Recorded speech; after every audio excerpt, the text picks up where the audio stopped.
The Coaches Show is brought to you by Highway 55, Burgers, Shakes, and Fries, Nunboys.com, and GPS Photography and Video, GPSPhotoandVideo.com. Welcome to the Coaches Show. I'm Glenn Young, and I'm alongside head women's basketball coach, Coach Sakellie Daniels. How you doing, Coach? Good. Can't complain.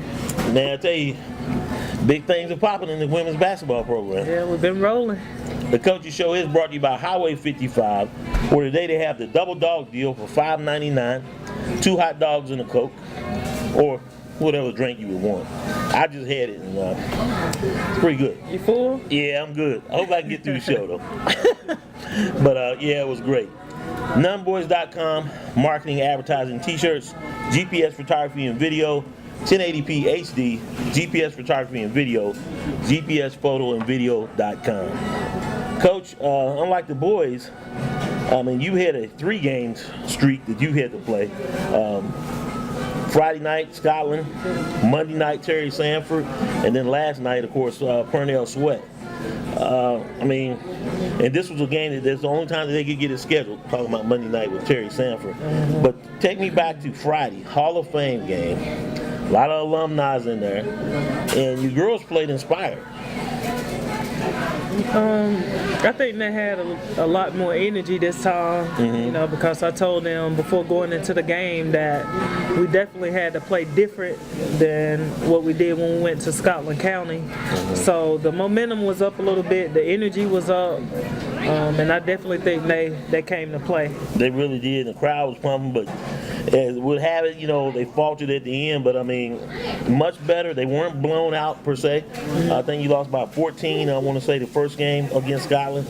But you can tell that they're starting to believe and buy in, as I like to call it. Right.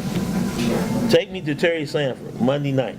And this was a game that this was the only time that Terry Sanford could get it scheduled. So it was sort of different because you're in conference play and then you like to go out and play an out-of-conference game. Right. Terry Sanford is a very tough opponent. We played them the first game of the season. Although they were missing one of their key players, and Anna Udo. So she was back. I knew it would be a much more competitive game because she gives a lot to their team. Very great record, you know, looking to be the top in the state as far as 3A. Top seed in the state. I mean, and they are 3A, but one of the top seed teams in women's basketball this year. Yeah. So I mean, they're good. Yes, very good, very good.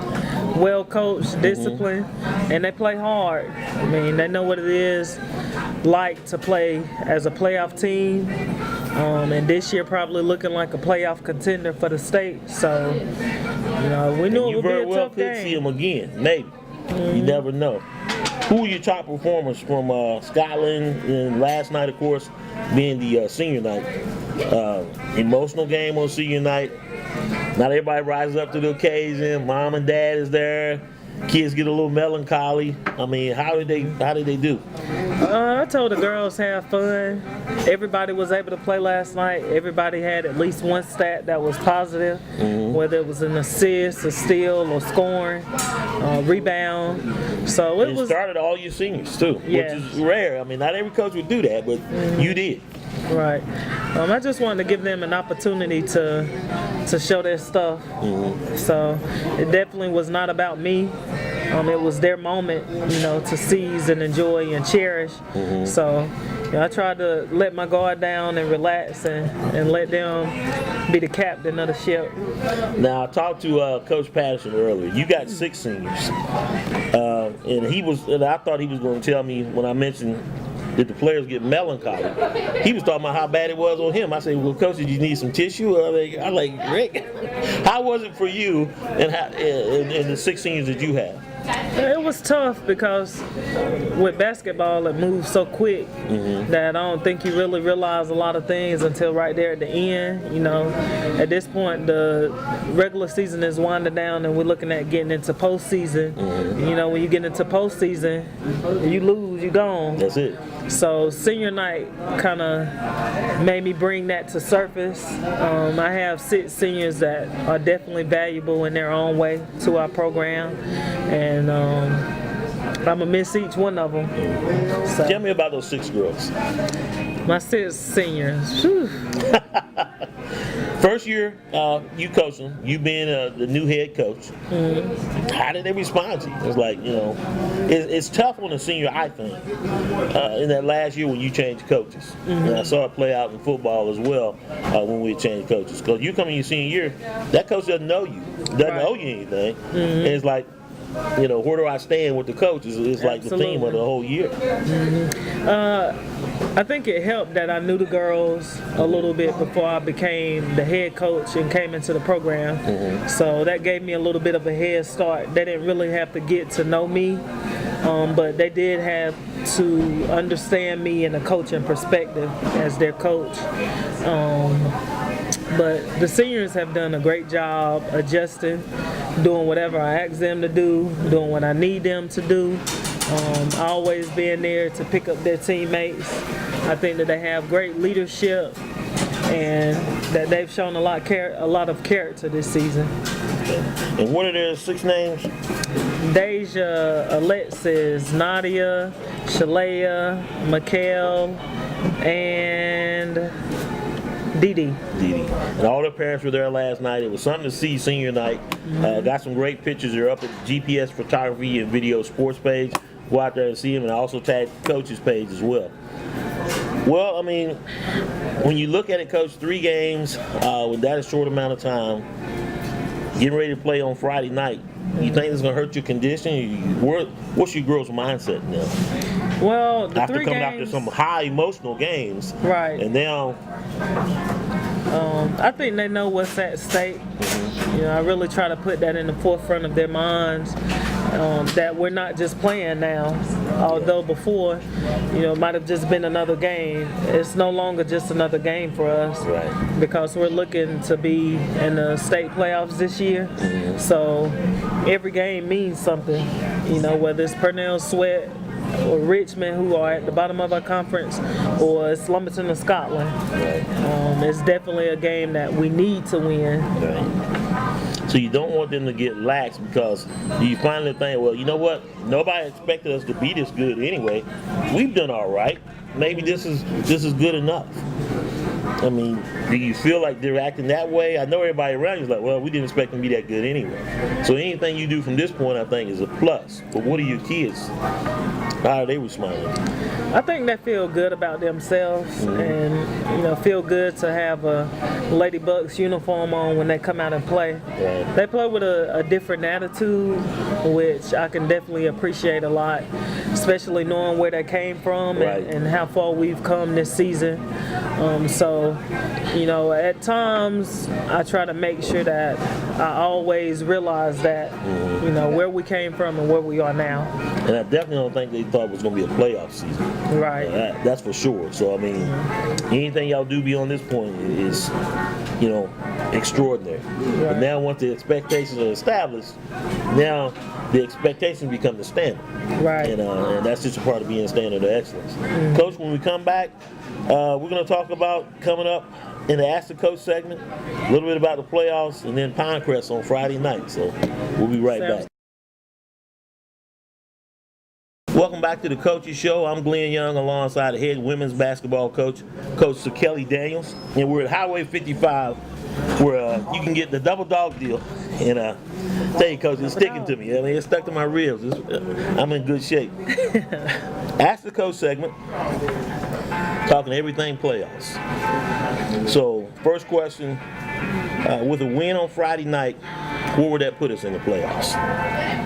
Well, with a win on Friday night, as far as conference tournament standings, we should have a 3rd seed. So we'll be playing home in the first leg. Of course, pending that we win the 2nd game, we'll be going to the higher seed, the number 1 seed, and then after that, I think as far as the state playoffs, we'll probably have a pretty high seed because our overall record is right at 500 right now. 11-11 on the season. So, I mean, when you look at it, what's the best scenario going in? I mean, you get the win on Friday night. Conference tournament will start next week. Yes. I mean, what's the best situation? I mean, you would finish top three teams, Lumberton, Scotland, and then Hope. What's the best situation to be in? First, you're glad to be there. Yes. But you would have a lower seed. Does that make it more difficult? I don't think that it makes it any more difficult. Actually, I would say that it probably takes the pressure off us and puts it on the higher seeds because we've played good games against Lumberton and Scotland this season. So I definitely think that they will probably have a little more pressure. And so you see it as a plus not having a first round bye? Yeah, I see it as a plus, definitely. Because we won't have time to relax, and it'll be pretty serious business starting Monday. So win or lose Friday night, we would still finish third in the conference? Or Yes. Okay. So it's not a situation where we would be bumped. But the unfortunate part of it is win or lose Friday night, the highest we could be is still third anyway. So Right. do you think that's the girls gonna be like, they're gonna pull something off and like, well, we're already in. There's no use us playing hard on Friday or. No, I don't think so. I'm definitely not going to allow them to relax. And I'm going to coach the game just like any other game, and I expect them to play that same way as well as a game that we need to win. Well, they got to be excited. Who are the team leaders? Who's the rah-rah girl on your team? Deja Little. Really? Yeah. What are some of the catchphrases that she's used this year? Well, something you can say.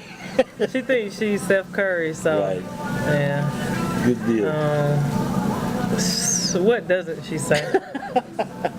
She knows the right thing to say to get the girls started. And they tend to follow behind her as well. Yeah. Well, that's a great deal, Coach. I mean, looks like everything is set. That closes out for Ask the Coach segment. Everything playoffs. But Friday night, Pinecrest. What's the strategy going in? I mean, they are one of the all the teams in the SEC, first of all, are good. Yes. You beat them in the first time around. Yes. It's always important to get the sweep, but this again is senior night for them, just like it was for us last night. So the emotions can get the best of you in a game like that because you hope to get the win. But I mean, what's your strategy going in? Are you just are you going to do anything different than you did last time? Well, I think that the main things are going to be determination and focus, finishing. Yeah.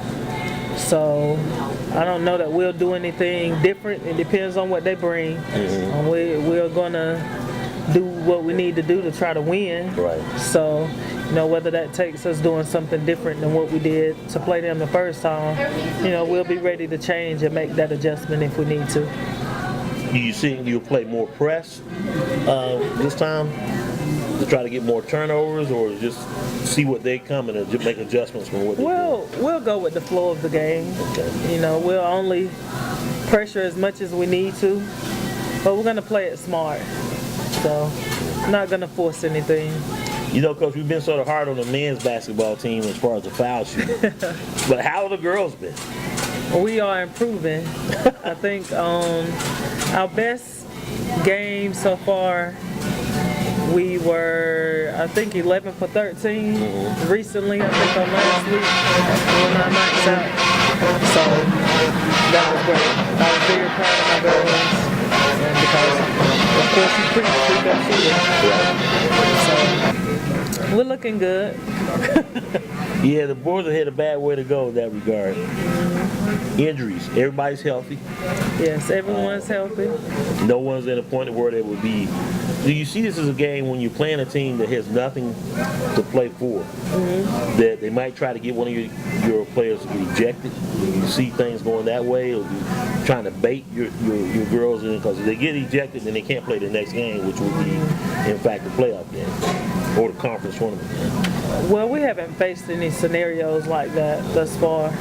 I would hope that we wouldn't face any games like that, but one of the things as coaches that we have to do of our girls is prepare them for anything. Right. So at all times they have to know what's on the line before making a choice or a decision.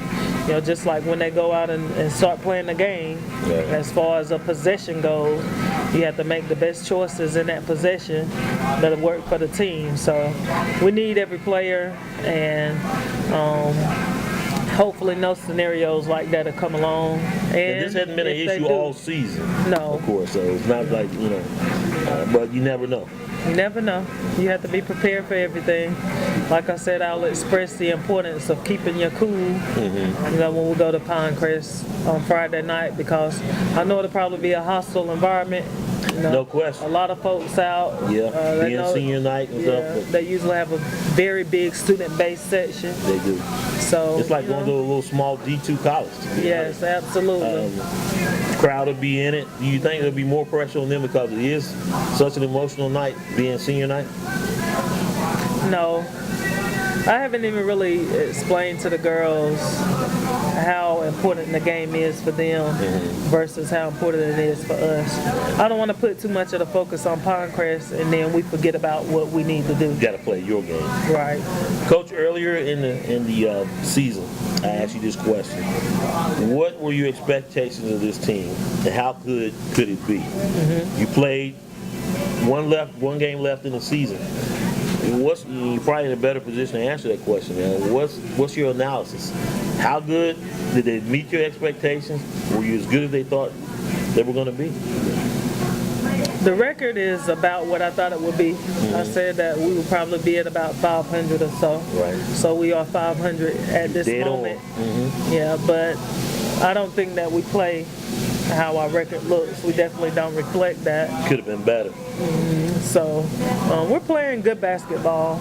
So I didn't know if the girls would understand how to play in the system this season, and once they learned it, we've been doing pretty well with it. So they've definitely exceeded my expectations by far. They say that players tend to take on or mirror their coach's persona. Did you see that in your players? Sometimes, and I don't always like it. I'm definitely a different type of person as I am an athlete, because you put a ball on the floor, whatever sport it is, and I'm all out aggressive, but my coaching style, I'm probably a little more laid back. The fans tell me all the time they wait for me to do something crazy. Blow up. Yeah. I mean, at times you can, and not to throw Coach Patterson under the bus, but sometimes you can turn he got on him. So But you got to stay even keeled. When you look at your JV team, same question. And knowing that, you may not be able to spend as much time, but have they progressed like you thought they would? Yes, they played well. We were actually both at Terry Sanford at the beginning of this week, so I was able to see them play versus seeing them play early in this season. And they've definitely improved. Some of the players have become more aggressive. So I think they've done a good job. Do you think any of your players will be moved up from JV? At this point, we don't know. We don't want to jump too far ahead of where we are. Friday, we have a lot of business to take care of right now with the squad that we have. Whether we'll add anything to it, pending Friday what happens, it's kind of up in the air right now. Well, Friday night, 6 o'clock at Pinecrest, it all goes down, and JV will be over here at 6 o'clock at Hope County. Coach, as always, I wish you well. Go get them. Thank you, sir. It's been an exciting season. Been excited to watch you play. And next week we'll be talking playoffs in the conference tournament. So you don't want to miss that. Everybody get on the bus, ride out to see Hope take on Pinecrest in the last game of the regular season. And it's good to know that we're going to be in the bonus season. So we'll see you then. I'm Glenn Young for Coach Sakellie Daniels, Highway 55, nunboys.com, and of course GPS photography and video. We'll see you next week.